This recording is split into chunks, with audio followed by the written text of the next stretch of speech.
when we got arrested and how it happened. Oh wait, we got arrested? Yeah, we got arrested. When was this? Yes, we did. We got arrested in the parking lot of the gym that I work out, which he goes to work out. And then you were in a suicide vest. Yeah. Hey everyone, welcome to Miami Life and Fitness. So in today's video, it's going to be a very personal video, and we're going to get in depth in my personal life about what happened to me in April, and those who know me and comments that I've been making on videos and such about that I was going through a legal issue. Well, now I'm ready to talk about it. The reason why Miguel, who's my boyfriend, everybody knows who he is here today is because what happened to me in April happened to both of us. So we had a legal issue on the same day. Just kind of a dumb decision, right? A dumb decision. Stupid. And so that's why we're both here, because we both want to talk about what happened that day and get the facts out. Regardless of how dumb the decision was, we're going to talk about what happened. So, you want to go? Okay, go. Right now, before we start, we want to put the image of what happened. The video clip, the 30-second clip. When we got arrested and how it happened. Oh, wait, we got arrested?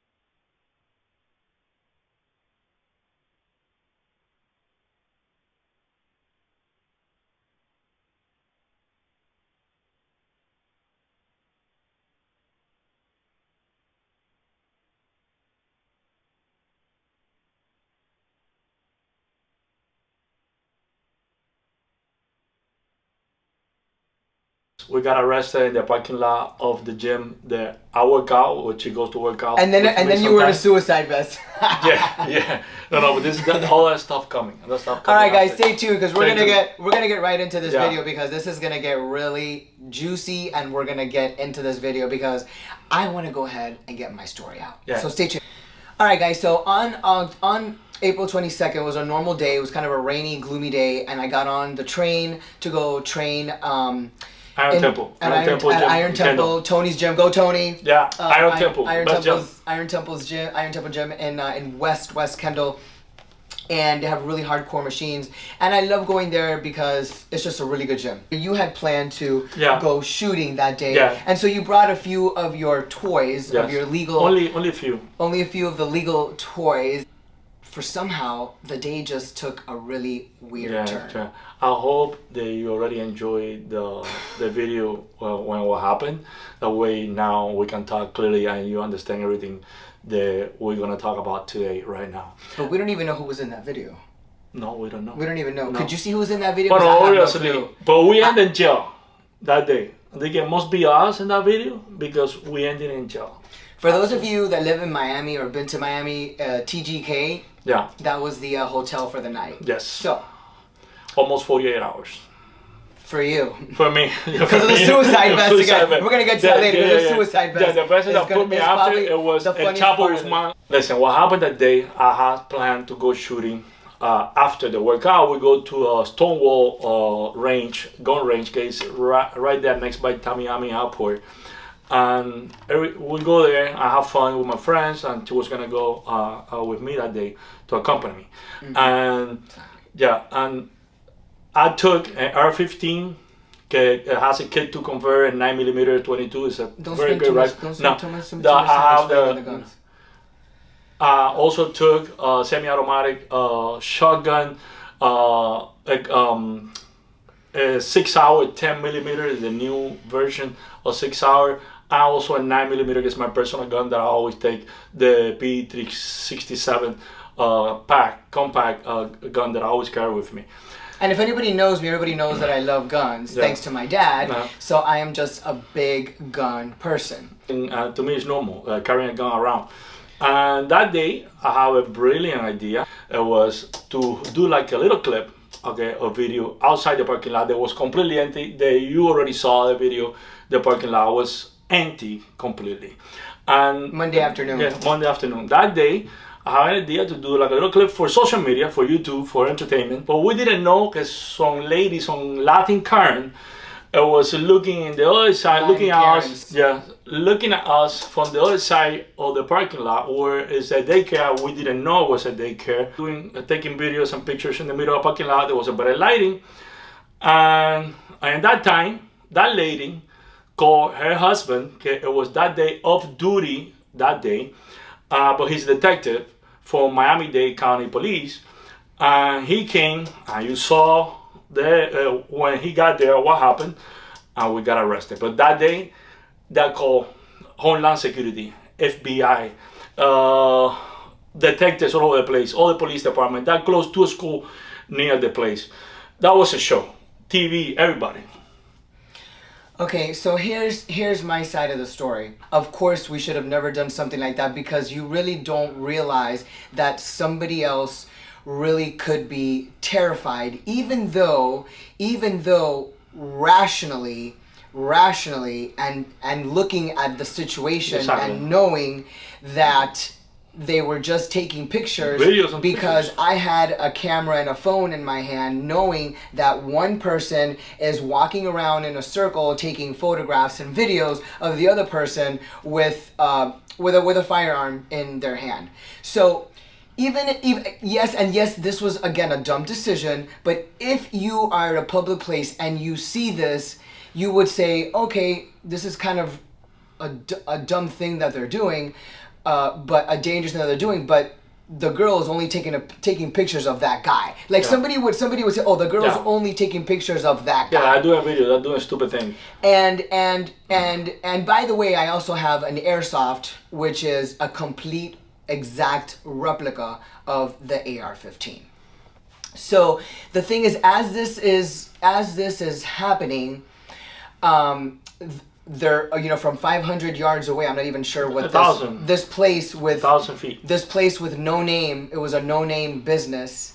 The big lady, the big giant Latin Karen, I guess, says she was scared for her life, and lied publicly on national TV that she was scared for her life. So if someone's scared for their life, why would you not call 911? The first thing you should do is call 911 if you're scared for your life. She didn't call 911. She called her buddy being her off-duty police officer husband. Okay, and the guy apparently calls all of his backup squad, yeah, and then we have 6, 7, 8 backups coming, yeah, all at once. So when this guy comes on the scene, for some reason, I have my back to him, and it really didn't click in my brain for like the first 10 seconds.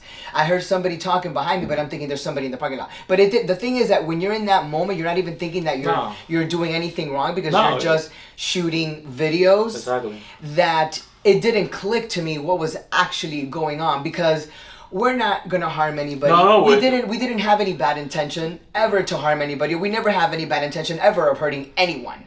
And so this whole thing was, the reason why I want to get this out is because it's completely blown out of proportion. It's completely bullshit. And for those people that have judged me, I really don't care. It is what it is, and that's why I want to get it out in the open and be transparent about it. Because as we know, there's shit that is exaggerated and fabricated and made into la-la land of things that happened, yeah, and that didn't really happen. So this lady that was scared for her life wasn't actually scared for her life, because she never left. No, she waited 10 minutes. 10 minutes. Forget the 10 minutes. She was there for the whole 30 minutes. Yes. As we were on the ground and handcuffed and get shoved into this car, waiting even for his sergeant and his people to come, because her red cheap SUV was, mm-hmm, seen backing up and attempting to leave. And as she backed up and pulled forward, the car stopped. So even when she intended to leave, after she watched the whole Hollywood show, she still did not leave. She was still there she was watching the whole time. The whole time. So how really scared for your life are you? Obviously you're not. If she stood and watched the whole thing and then lied about it. No, and then when we got into each other guy in each police car. She was in one, was in separate cars, and that were completely changing the whole story. And the sergeant was dictating to two officers what to put, saying that I was pointing at her direct to her kid, that I was assaulting her, she was scared for her life, we're trying to shoot the daycare. Let me explain. All that stuff. Let me finish something, but I can finish what I'm saying right now. And then when I was telling through the window of the car that was open, you lying about everything. I already said that there was a video for social media, and we didn't know it was a daycare. I don't know who she is, and you lying about it. He just ignored everything that I was saying and keep on lying and keep on fabricating the story that was completely fake. And everything come out in the news was lie and out of proportion. So as we are both sitting in our separate vehicles and there's two separate sergeants that came over, they took both of those police officers separately to the back of the car, and they were trying to elaborate and fabricate just how they were going to write this story and write the report. Yeah. And the guy comes inside the vehicle where I was sitting, and I see him, obviously because the computer is right in front of me and I'm looking through the plexiglass, and he's writing the story. Then as he was almost finished, I see him rereading it. Then he gets up, goes back to the sergeant, talks to the sergeant. The sergeant says, no, don't say that. Erase her name because she's the wife of the police officer. Erase her name, erase her address. It has to be private information.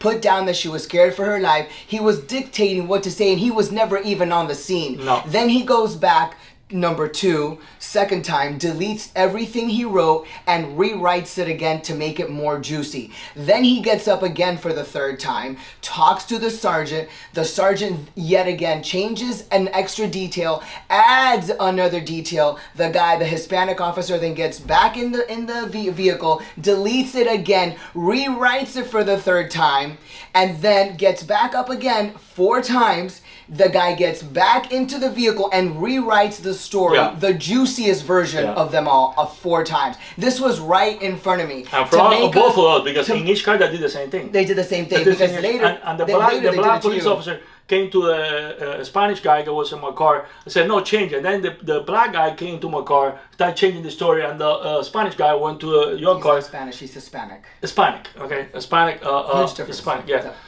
Probably Cuban, but the thing is, he was not Cuban. Yeah, but the thing is that event started about 4 o'clock, and we left at 11 o'clock, right? It was 11:45. 11:45. We left the parking lot. Didn't allow us to go to the bathroom. Yeah. Didn't allow us to drink water. No, I was dehydrated completely. And then on top of that, they didn't even allow me to put my shirt back on because it was so hot outside that I decided to take off my shirt. And of course, I was in a sports bra, in a black sports bra, which I'm sure you can see in the video. Or actually, whoever that was, Penelope Cruz, whoever was the one photographing in the video.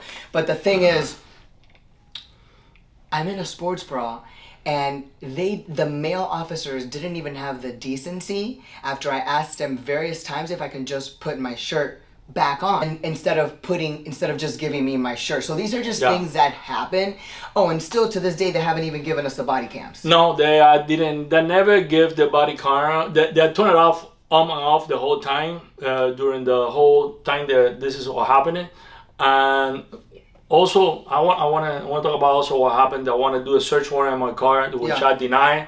I asked for a warrant, the search warrant. Also my phone, I asked for the search warrant for my phone because I'm not gonna make a case for them and make it easy. I know that secretary. Then when we went to the station that is in Kendall near the area, the sergeant, the detective went there to ask her. There was a woman. That you want us to keep on talking. I said, I already have everything to say. I said it was a dumb decision. We're making a video for social media. I don't have nothing else to say. And then I need my lawyer. Then I went to the Secret Service and mainly that took that phone to try to open the phone that never did it. That's so stupid. And now check this out. So after having us without water, without going to the bathroom, without me putting on my shirt, meanwhile, we're sitting there waiting, and every time we waited, every hour, somebody else would arrive to the scene. Yeah. And I kept wondering, why do they keep bringing extra sergeants and lieutenants to the scene? During one of those times, we were told by the officers, the Hispanic and the black officer, that we were waiting for Homeland Security. Why do we call Homeland Security? Okay, we don't know. But now we're being treated like we're terrorists. When all we were doing, and again, it's wrong. I'm not trying to justify the situation. We already say what happened. We're taking pictures. I'm not trying to justify the situation, and we are not trying to make it seem like we didn't do anything. We know what we did wrong. The decision was wrong to do something in public, but it was completely born out of proportion, and they made us, first of all, they just completely defamed me and everything that they did, and they said about me everything. And so the thing is that after we're waiting for Homeland Security, that we're waiting for another we got asked all these questions. Were you really doing this for social media? Did you have any bad intention? Was he really pointing the assault rifle to the daycare? First of all, we didn't even know it was a daycare, and he was not pointing in that direction. So, right, because we didn't know the only thing that was in front of me, it was you. If I was pointing at you, I was pointing at you, not nobody. And to the side of the building where the gym was and where they're doing construction. Yeah, exactly. So it was, and then in the air. So after all of this, it was 11:45. They finally let us use the restroom, and at this time, instead of being taken to the TGK Community Jail in Miami, they take us to a private other investigative... The local station. Right, the local station in Kendall. And they had us sitting there for another hour and a half in separate rooms, freezing rooms, with our hands, with a handcuff as tight as it could be, literally to a table. So you're sitting like this the whole time, tied to a handcuff to a table. And the lady finally allowed me to use the restroom. The lady didn't want to give me water. Another gentleman that came in actually brought me a tea. It was some type of tea. And I finally had some of that to hydrate, because it had been 8 hours without any food or water. Yeah. And the lady came back in after she escorted me to the restroom, and then I was telling her, please don't put it on too tight. She goes, don't worry, you'll be fine. Which was her answer. They really don't care how. And listen, and I guess it really doesn't matter. But we did overhear them for that hour. They were not doing any professional work. They weren't actually doing any work related to our case. They were talking about tickets to a sporting event. What are you doing this weekend? I had pizza. That fat bitch. I had pizza. I got tickets here. Did you get that guy's email? Oh my God, I didn't answer him back. They're just talking about a bunch of crap that has nothing to do with actually what they're there for. No, I was making time for overtime. And then we overheard them saying, no, we got to stay past midnight so we can get overtime. So, great way, Miami PD to use state funding. Great way to use state funding. But let me say something before I forget. The good thing about this is that that when something bad happened to you, people show who they really are. Okay. Because their true colors come out in your weakest moment. Yeah, your friends, and the way we confront an obstacle and a hard situation like this one is also who we are. But in this case, I'm very glad and I'm very happy what happened, because all our friends in general, I'm talking about none of them, talk shit about us and turn our back on us. I'm first going to mention Tony Torres in the gym. Okay, he's Tony, the best. we love you, man. We love you. Mo Smith, ex-chief of police, Miami-Dade, Mauricio Smith. We love you, Mo. We love you, Mo. Also, Cable, Chris Martinez, was ex-SWAT team for Miami Garden. Go Cable. Tony Castillo, our accountant. Also, Alfredo, my brother. GTR. And his Alfredo, wife. mi hermano, eres una gran persona. I can't say what he did, because I cannot say what he did. But what he did... But he was there for you con un soporte to the end. And his wife, and he has the ball of Antonio Maceo. That was El Titán de Bronce in Cuba. I just want to say thank you to all those people, because they really show who they are. And that means a lot to me, because I don't count with nobody, but I don't expect nothing for nobody. Because whatever I do it because I want to. And I don't expect thank you. I don't expect nothing. Appreciation, nothing. Are you gonna give me a chance to give thanks to my people? Yeah. But I don't expect nothing. But that's why I got this sentimental because I don't expect nothing. People came through. As far as for me, listen, I have to thank my girl Maria, who owns her gym in North Bay Village, because she came to get Sarabi, she came to get my dog so that my dog wouldn't be by herself. I love you, Maria. Gracias por todo, gracias por estar ahí. Chris, te quiero y te agradezco mucho por estar ahí, por tu apoyo, por siempre estar ahí, por abrir tu casa, todo. Mari López también, Noé, las muchachas que son amigas mías that were always there for me. You know, I appreciate so much. A lot of my fans, a lot of you know personally what I was going through. I can't name all of you, but most of you know who you are. Deborah, John from New York City. I'm not sure if I told. Did we tell Danica and Sal? No, we didn't tell Danica and well, I Sal. think no, I don't remember. I don't remember, but I love you both from New York. Carmen, I love you as well. You have my back the whole time. Mo in California, I love you, girl. I really do. Monique, I love you, girl, because you were there, and you were there when my mom was there, and thank you so much for that. Thank you so much for that. I also want to thank my family members, my brother and my mom, who were understanding and who backed me no matter what, and who understood what happened. And yes, that it was a mistake, but we make mistakes all the time, and some are dumber than others, and some are more severe than others, and this is just something that I have to go through. So I tried to keep my head up every single day until my case was closed. My case is now closed, and obviously, as you can see, we're not in jail. So it really is not that bad as what they made it out to be, because they realized that it was just so fabricated. I also want to thank all the pieces of shit that talk crap about us, especially about her, because to me, I don't give a shit when you talk about me, but I really get offended. I'm really pissed off when you talk about her. And I know all of you, okay, and one day, okay, I will remember. Yes, and this is why I love my mom and my brother, because my sister is one of those people who talk shit about me, and you know what? I don't care if you're family or not. You are done. You are out. I don't have her in my life anymore, and I couldn't care less if I ever spoke to her again, because she has judged me since I was young and she was a little girl, and I'm saying it out loud right now. It is what it is. So my life isn't perfect. Look what just happened to me, and people who know me knows that I've always had problems with my sister, but you know what? I don't give 3 shits, because she doesn't matter.